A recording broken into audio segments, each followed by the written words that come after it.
నా జీవితంలో భూకంపం ఎలా ఉంటుంది అనేది డైరెక్ట్గా ఈరోజు చూశాను, ఫీల్ అయ్యాను.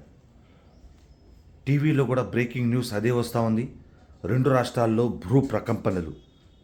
విజయవాడలోని లబ్బిపేటలో నా యొక్క ఇంట్లో నేను కూర్చొని ఇదే సోఫాలో కూర్చొని నేను కాల్ మాట్లాడుతున్నప్పుడు ఒక్కసారిగా ఈ సోఫా అనేది కుదుపునకు గురైంది.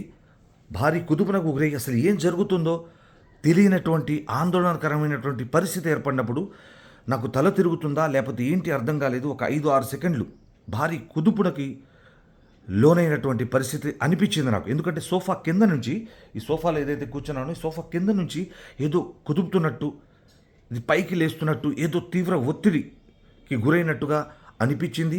లైఫ్లో ఫస్ట్ టైం భూకంపాన్ని ఫీల్ అయ్యాను, భూకంపాన్ని చూశాను. 2 తెలుగు రాష్ట్రాల్లో కూడా 5.3 రిక్టర్ స్కేలుపై భూ ప్రకంపనలు నమోదయ్యాయని చెప్పి బ్రేకింగ్ న్యూస్ వస్తూ ఉంది. విజయవాడ నుండి నేనైతే ఈ భూ ప్రకంపనల్ని చూశాను, భూకంపాన్ని ఫీల్ అయ్యాను. అల్లాహ్ దయ వలన ఎవరికి ఏం కాలేదు. సమస్త మానవాళిని అల్లాహ్ రక్షించుగాక. ఆమీన్.